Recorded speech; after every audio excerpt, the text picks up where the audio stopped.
Diyos, marinaaga po mga tugang, matindog po kita para sa satong novena.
The Father, and of the Son, and of the Holy Spirit. Amen.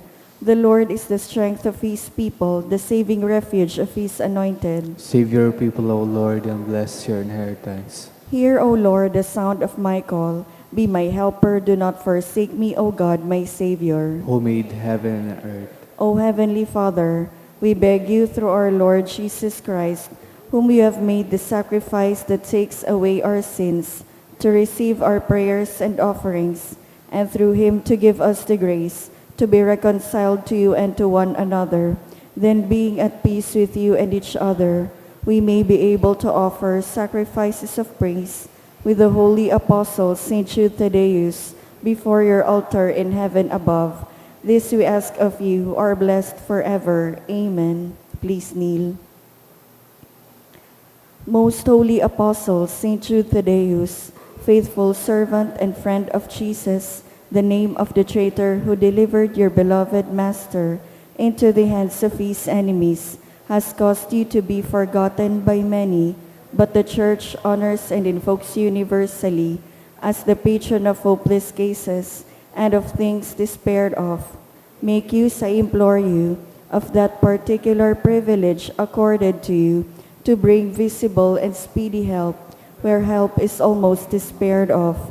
Come to my assistance in this great need, that I may receive the consolation and succor of heaven in all my necessities, tribulations, and sufferings, and that I may bless God and all the saints throughout eternity. I promise you, O blessed Jude, to be ever mindful of this great favor, and I will never cease to honor you as my special and powerful patron, and to do all in my power to encourage devotion to you and love for Jesus Christ our Lord. Amen. O glorious Saint Jude, so dear to Jesus, who gave you the power to do miracles for the benefit of mankind, offer my prayers to the giver of all good, and if it be his will, help me to obtain from his kindness and mercy what I am asking through your powerful intercession.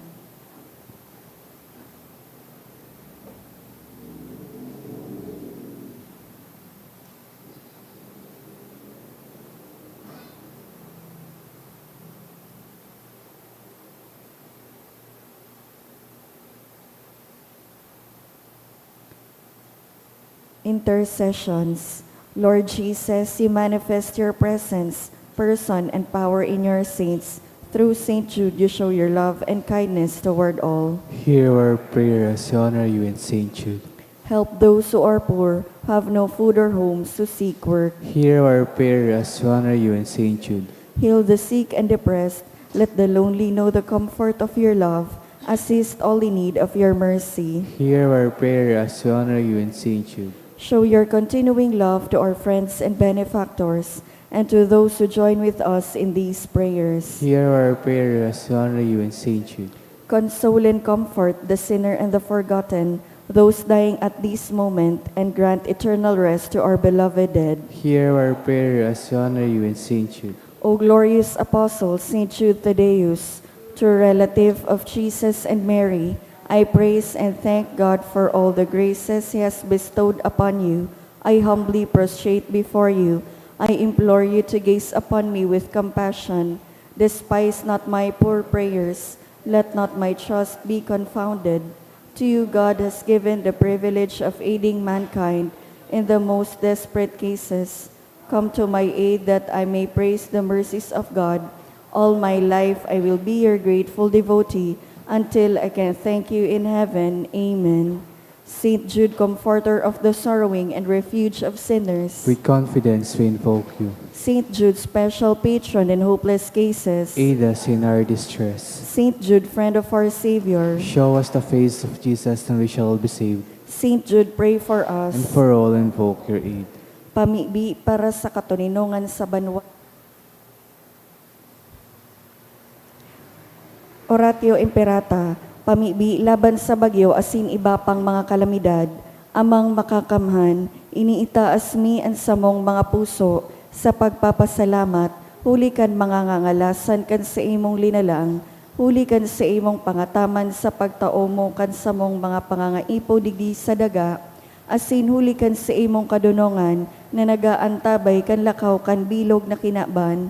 Inaako mi na nagkasala kami sa imo asin sa kapalibutan, di kami naging marhay na paraataman kan sa imong linalang, di imi nasabutan asin na utob, an sa imong kabutan na atamanon ang kinaban, an kapalibutan nagsasakit, huli kan sa mong mga salanggibo, asin ngunya na mamatayan mi na, an padusang balikan sa mong pag-abuso asin kapabayaan, padagos ang labilabing pag-init kan kinaaban, huli kaini naglalawig ang tig-initan, nagdadakol asin nagkukusog ang mga bagyo, uran, baha, pagtugakan bulkan asin iba pang mga natural na kalamidad. Di kaming mabibirikan kundi ika mamamoto na Ama, sa imo kami minahagad, nin kapatawaran kan sa mong mga kasailan, ilikay mo kami, an sa mong mga namamota